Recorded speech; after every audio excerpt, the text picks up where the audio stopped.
Buenas tardes a todos, mi nombre es Zulay García, soy fellowship especialista en diagnóstico por imágenes en el Centro Médico de Caracas, junto a la doctora Eleonora García, adjunto en el Servicio de Imágenes del Centro Médico de Caracas, presentaremos un caso clínico correspondiente al área de cabeza y cuello. Se trata de paciente femenina de 51 años de edad, quien refiere zumbido pulsátil auditivo derecho de larga data en junio del 2019, niega hipertensión arterial, hábito tabáquico, antecedentes traumáticos.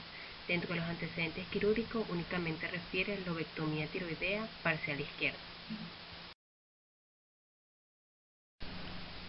Se le realiza tomografía de cráneo con contraste endovenoso. En la figura número 1, en fase precontraste, se identifica adecuada densidad del parénquima supratentorial, normal diferenciación sustancia gris, sustancia blanca, no hay áreas de isquemia, hemorragia ni colecciones extraxiales, sistema ventricular de disposición normal, no hay alteraciones en la densidad infratentorial.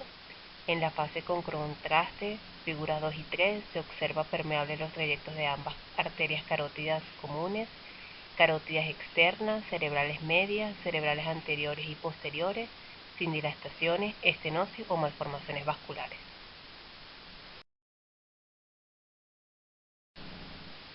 En la tomografía de cráneo, en incidencia axial, coronal y sagital, se muestran las estructuras venosas permeables, los senos venosos en todo su trayecto.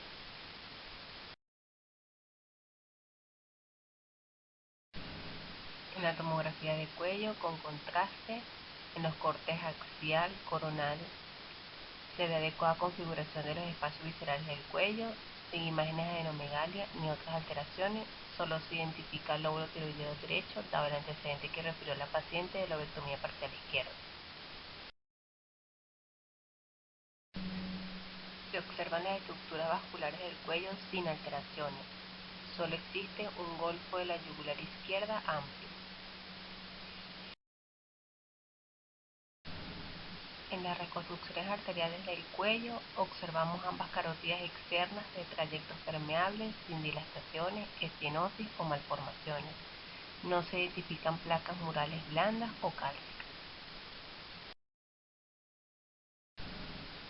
En las siguientes imágenes de tomografía de cuello con contraste en las incidencias coronal y sagital, se demuestra irregularidad del calibre vascular de ambas carótidas internas con imágenes de estrecheces anulares y dilataciones de aspecto rosariado, desde los cuerpos vertebrales de C1 hasta C3.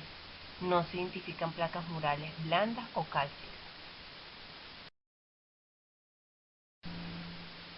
En la tomografía de cuello, en incidencia coronal y sagital, se demuestra irregularidad del calibre vascular de ambas arterias vertebrales con imágenes de estrecheces anulares y dilataciones de aspecto rosariado, desde los cuerpos vertebrales C1 hasta C4.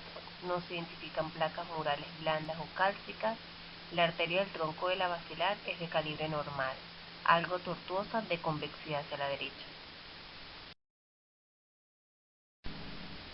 A esta misma paciente se le realizó una angio de abdomen, donde podemos observar en las reconstrucciones la aorta abdominal muestra una arteria impar que corresponde a un tronco común donde emerge el tronco celíaco en su división de arteria esplénica y arteria común hepática. Además de ese mismo tronco común emerge la arteria mesentérica superior. El resto de esta tiene una distribución y calibre normal. No se observa el tronco de la arteria mesentérica superior. A nivel de las arterias renales tenemos dos a cada lado, la arteria principal y una arteria polar bilateral. La arteria principal renal derecha tiene un aspecto de anillo o arrosariado en su eje longitudinal y es menos evidente esta característica descrita en la arteria renal principal izquierda.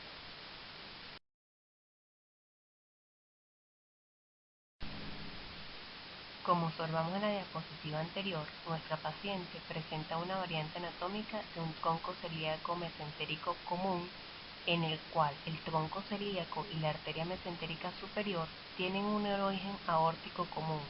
Esa es la variante anatómica vascular menos frecuente, descrita en la literatura de un 0.4 a 2.7% de los casos aproximadamente.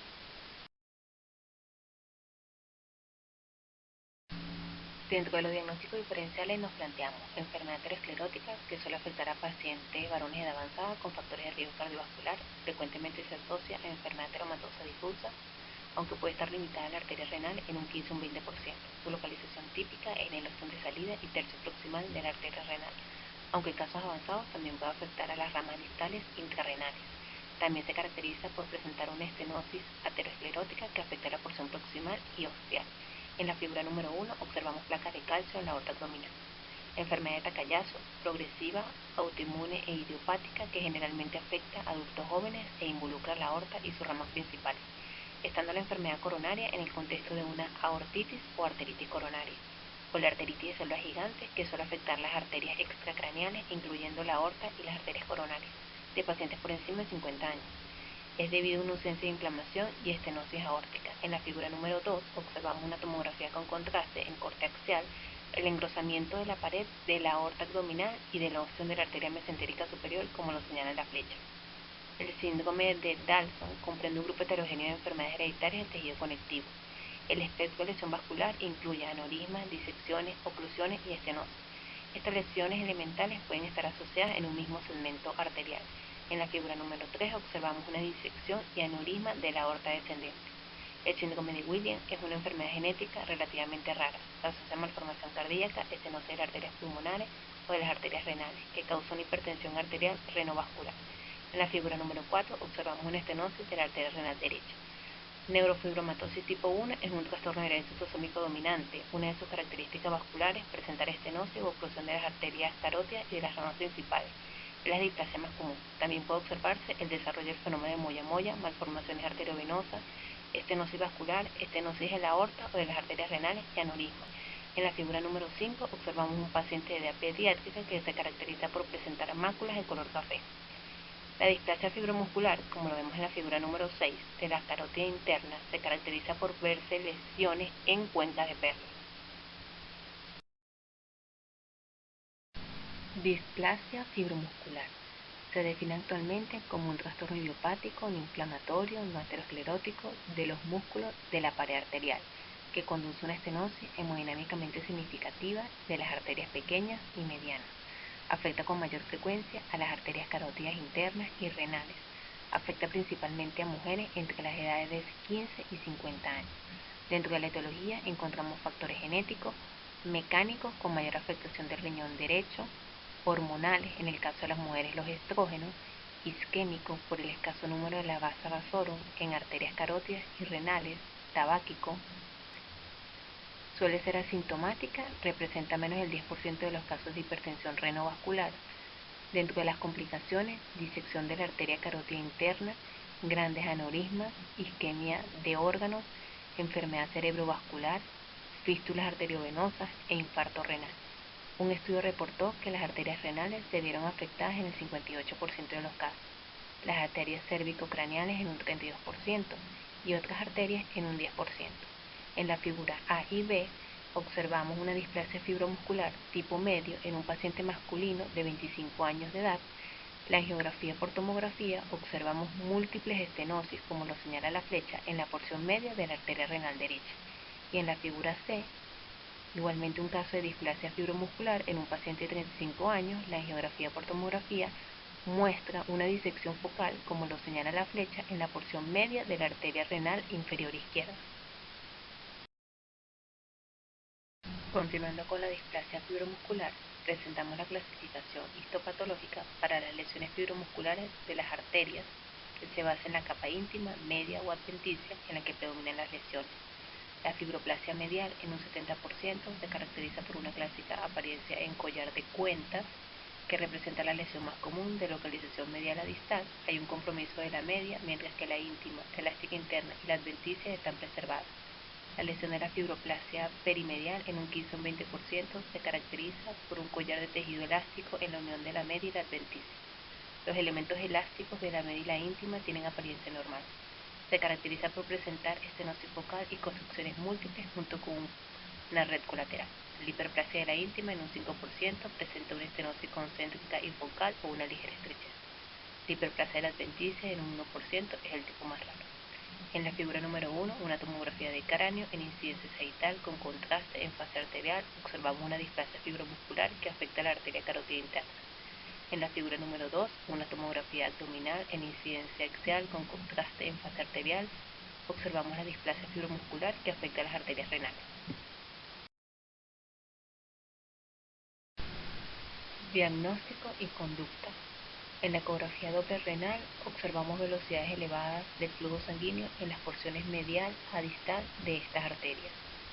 La angiotomografía, la angiografía con catéter, que es el estudio de elección, que se realiza a través de una sustracción digital, permite visualizar las lesiones de la displasia fibromuscular, donde se van a observar esas pequeñas lesiones a nivel periférico.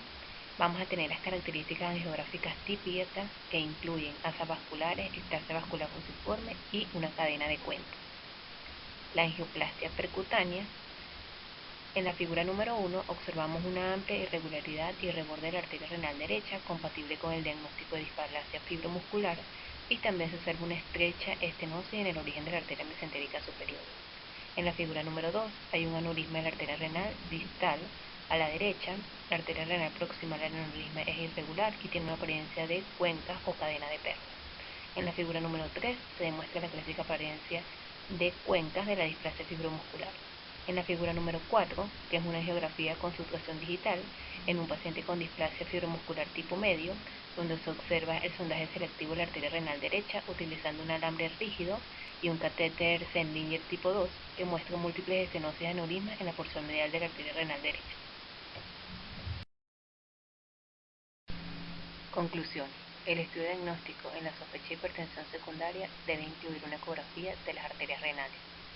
Se debe estar familiarizado con la displasia fibromuscular como uno de los diagnósticos diferenciales de hipertensión resistente en adultos jóvenes, que puede cursarse bien con angioplastia con balón.